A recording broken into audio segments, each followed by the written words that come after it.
दोस्तों बहुत बहुत स्वागत है मेरे इस YouTube चैनल पर और हमारे Facebook प्रोफाइल पर।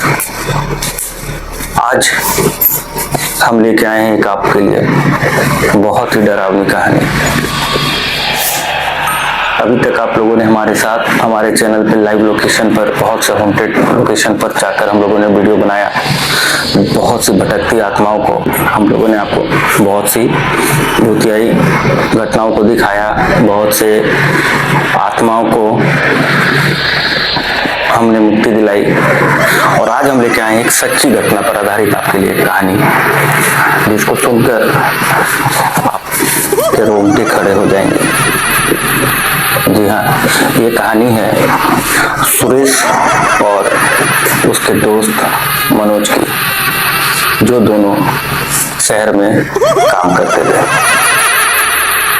काम करते करते जब बहुत दिन हो गया तो सुरेश ने कहा कि चलो गांव हो आते हैं, बहुत दिन हो गया है और बहुत दिन से माँ बाबूजी को हम लोग मिले भी नहीं है, गांव घर गए भी नहीं है, तो चलना चाहिए।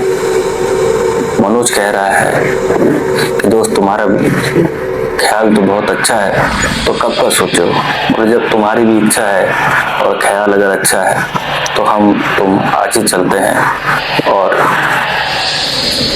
फैक्ट्री में मैनेजर से बात करते हैं कि हमारे 4 महीने की तनख्वाह दे दे और हमें 1 हफ्ते की छुट्टी।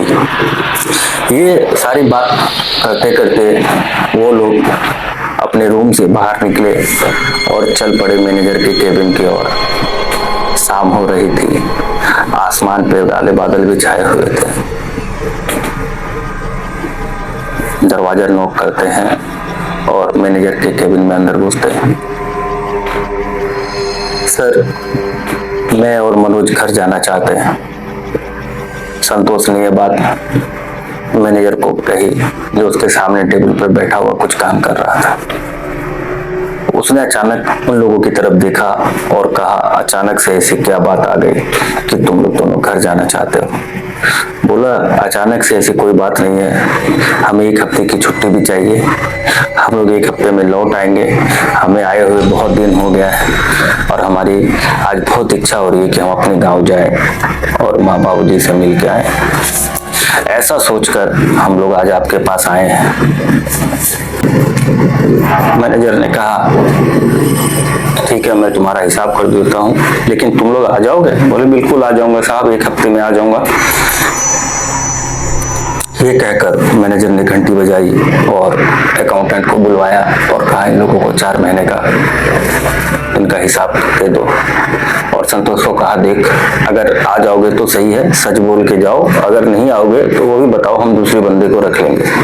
उन्होंने कहा, नहीं हजूर, बहुत मुश्किल से आपने हमें काम दिया है, हम जरूर 1 हफ्ते में आ जाएंगे। ऐसा कहकर वो दोनों अकाउंटेंट बाबू के पास चल गए। अकाउंटेंट बाबू ने चारों को 4 महीने का हिसाब दोनों को दे दिया।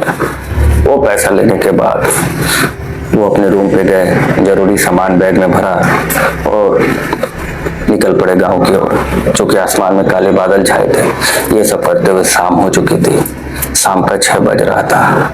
फैक्ट्री के मेन गेट पे बाहर आए तो गार्ड ने उन्हें रोका और पूछा, अरे भाई, संतोष मनोज दोनों कहाँ चल दिए बैग उठा के, और वो भी शाम को? तो उन्होंने कहा, चाचा, बहुत याद आ रही थी माँ की, गांव की, तो हमने 1 हफ्ते की छुट्टी लगा ली है और हम 1 हफ्ते में लौट आएंगे, हम गांव जा रहे हैं। पर तुम्हें अभी कोई गाड़ी मिलेगी? शाम बहुत हो चुकी है, तुम्हारे गांव तो घने जंगल से होकर गुजरना पड़ता है। एक बहुत ही खंडरनुमा हवेलियां, बहुत ही किस्से हैं, हमने सुने हैं उस जंगल के बारे में। अभी गाड़ी मिलेगी? ऊपर से आज अमावस की रात भी है। संतोष ने कहा, काका कोई बात नहीं, लेकिन बेटा, मैंने तो सुना है, तुम्हारी भलाई के लिए बता रहा हूँ कि कोई भी अमावस की रात उस रास्ते से नहीं जाता। हो तो आज रात रुक लो, कल सुबह चले जाना। लेकिन पता नहीं उन दोनों के ऊपर कौन सा जुनून सवार था। वो बोले, नहीं काका, मन हो गया है, हिसाब भी ले लिया, रूम पे ताला भी लगा दिया, हम दोनों चले जाएंगे। बोला जैसी मर्जी तुम्हारी, आगे भगवान तुम्हारी रक्षा करे, जल्दी लौट आना। ये कहकर उन लोगों ने राम राम कहा और आगे की ओर बढ़ दिए। जब वो आगे बढ़े, स्टैंड में उन्हें कोई गाड़ी नहीं मिल रही थी जाने के लिए। शाम धीरे धीरे रात के 8 बज चुके थे। तभी अचानक से एक पिकअप वहां पे आके रुकी। वो टेम्पो नुमा सवारी गाड़ी, जिसपे पहले से ही बीच वाली सीट पे 8 लोग बचे थे, और वो टेम्पो वाला चिल्ला रहा था रामपुर रामपुर रामपुर। इन दोनों का तो खुशी का ठिकाना नहीं रहा। वो ड्राइवर के पास जाके पहुंचे, बोले भैया हमें भी रामपुर ही जाना है। बोला चलो, हमारी बीच की सीट भर गई, हम भी 2 सवारी खोज रहे थे, आगे सीट पे आप दोनों बैठ जाओ। और ये कहकर वो दोनों बैठ गए। बैठते ही ड्राइवर ने गाड़ी स्टार्ट कर दी और गाड़ी रास्ते में फराटे मारने लगे।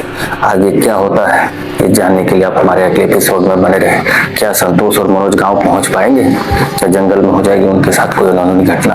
क्या खंडर की बात, जंगल की बात जो काका ने कहा था, क्या उसमें कुछ सच्चाई है?